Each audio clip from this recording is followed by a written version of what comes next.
Welcome to my channel. இன்றைக்கி நம்ம பார்க்க போகிறது உடல் சூட்டு, பைல்ஸ் இந்த மாதிரி பிரச்சனைக்கான ஒரு தீர்வு தான் பார்க்க போகிறோம். இன்றைக்கி வாங்க போகலாம். ஹலோ ஃப்ரெண்ட்ஸ், இன்றைக்கி நம்ம பார்க்க போகிறது நத்தையை வச்சு ஒரு கிரேவி பண்ண போகிறோம். ரொம்ப சுவையாக இருக்கும். நானே ஃபஸ்ட்டு எப்படி நத்தையை எப்படி சாப்பிட்றதுன்னு நினச்சேன். செஞ்சதுக்கப்புறம் ரொம்ப ரொம்ப பிடிச்சிருச்சு. உடம்புக்கு ரொம்ப நல்லது கூட. அதுக்கு ஃபஸ்ட்டு இதை வேக வச்சுட்டு சுட தண்ணியில் போட்டு அது இப்போ எடுக்கிறாங்க பார்த்திங்களா, அதே மாதிரி அந்த ஒரு சிவாங்குச்சி இருந்து ஏதாவது ஒரு குச்சி இருந்தனாவே உள்ளே விட்டு எடுத்தால் அது ஆட்டோமேட்டிக்காக வெளியே வந்துடும்.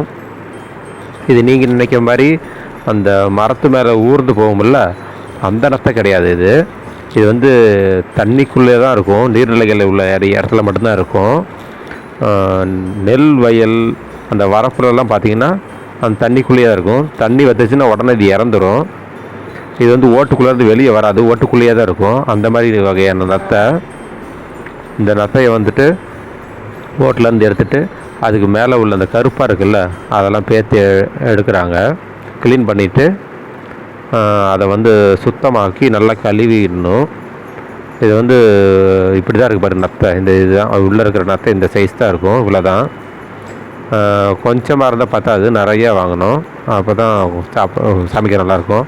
இது கூட தக்காளி, க்ளீன் பண்ண நத்தை இருக்குது பாருங்கள், வெங்காயம், பூண்டு இதெல்லாம் நறுக்கி வச்சுக்கணும்.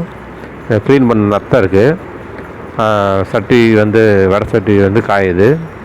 அதில் வந்து எண்ணெய் ஊற்றிக்கலாம். தேவையான அளவு எண்ணெய் ஊற்றிக்கிட்டு காயிட்டும்.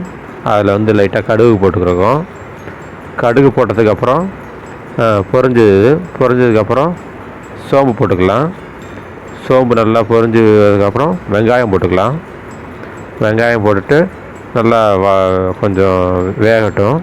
அது கூட கொஞ்சம் பூண்டும் சேர்த்துக்கலாம். நல்லா கிண்டி விடுங்க. அதுக்கப்புறம் வெட்டி வச்ச தக்காளியை சேர்த்துக்கலாம். கொஞ்சம் கருவேப்பிலை, தேவையான அளவு உப்பு செக் பண்ணி பார்த்துட்டு அதுக்கேற்ற மாதிரி நீங்கள் போட்டுக்கோங்க. நல்லா வேகட்டும்.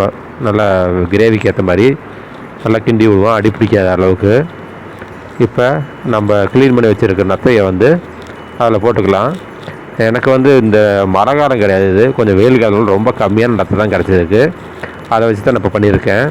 இன்னும் கொஞ்சம் நிறையா இருந்தால் இன்னும் நல்லாயிருக்கும். மிளகாத்தூள் போட்டுக்கோங்க தேவையான அளவு. மிளகாத்தூள் போட்டுட்டு தண்ணி விட்டுக்கலாம். தண்ணி விட்டுட்டு நல்லா கிண்டி விடுவோம். உங்களுக்கு எவ்வளோ தேவையோ அந்தளவுக்கு தண்ணி வச்சுக்கோங்க. நான் ரொம்ப கம்மியான நத்தை தான் இருக்கிறதுனால இது வந்து கம்மியாக தான் தண்ணி ஊற்றிருக்கேன். பாருங்கள், ரெடி ஆயிடுச்சு. ரொம்ப நல்லது உடம்புக்கு.